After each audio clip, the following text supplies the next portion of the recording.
I'm here today because it's a real celebration of the achievements not only of Mary Seacole from decades ago, but of some really vibrant nurses and midwives who've done some superb work in advancing nursing and midwifery and health visiting practice.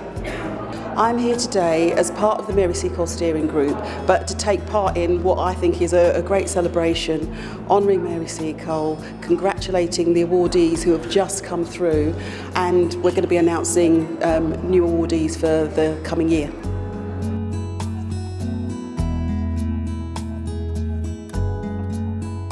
Mary Seacole for me stands for equality. Equality amongst communities where there isn't an awful lot of equality, perhaps where there's deprivation, where there's oppression, where there's discrimination.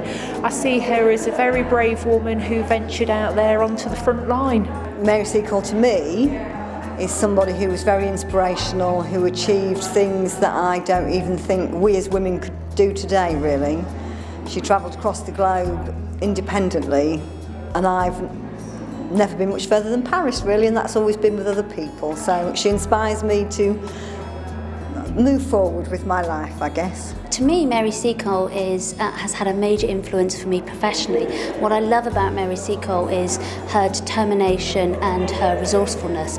So whilst initially she was turned down to follow her dreams, rather than give up on those, she actually went her own way in order to undertake the work that she passionately felt was important. And I think that's a great attribute that nurses need today within the current climax of change within the NHS.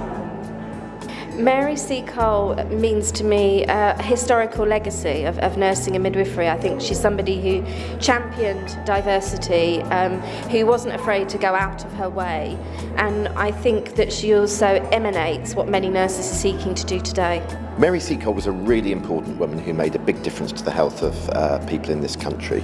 And for me, Mary Seacole is an ambassador and is a standard bearer for people that take on difficult health challenges in the UK. Mary Seacole did that, and many of our awardees are doing exactly the same thing today.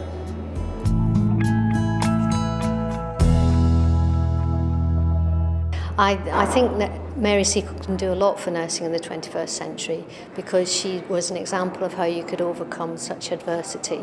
And I think today it's a difficult economic climate. Maybe nurses think they can't do a job that they would like to do, but yet she managed in very difficult situations to do a wonderful job for soldiers at war. I think she can remind us about how it is important for us to think about nurses whose shoulders we've stood on in the past. So she is an ancestor of ours for both nurses and midwives, and I think she can remind us how you can do big things with simple steps.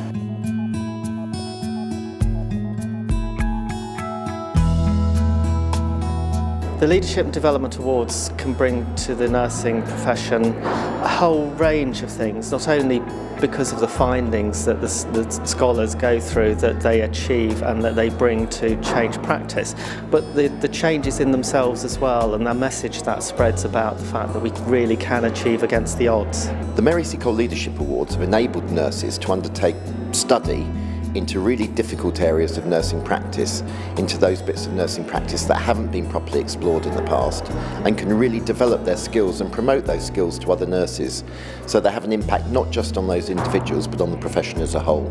I think that the Leadership and Development Awards bring to the nursing profession opportunities to highlight the good practice by many nurses that's done out there in the community and in different settings. I think there are tangible benefits to the individuals that become the awardees. It enables them, and we can see them on the Mary Seacole Steering Committee and through their mentorship really grow as both leaders of the future, gaining in confidence and skills, in writing policies, in maybe sharing their vision and challenging the status quo.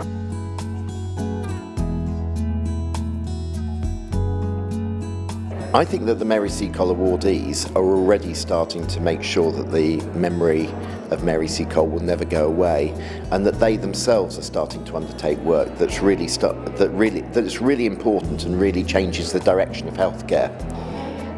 It's really important that we celebrate ancestors whose shoulders we stand upon. And I think one of the reasons that Mary was forgotten is that she wasn't championed enough. So I think there's a whole range of things that we can do. So remember who's important to us today.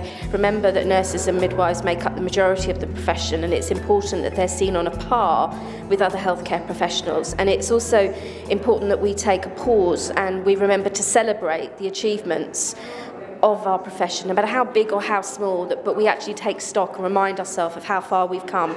Mary Seacole was forgotten. I mean, the way that we make sure that those achievements carry through is, of course, by having these awards, by having the awardees and the scholars who are, you know, once you have it, it's there forever.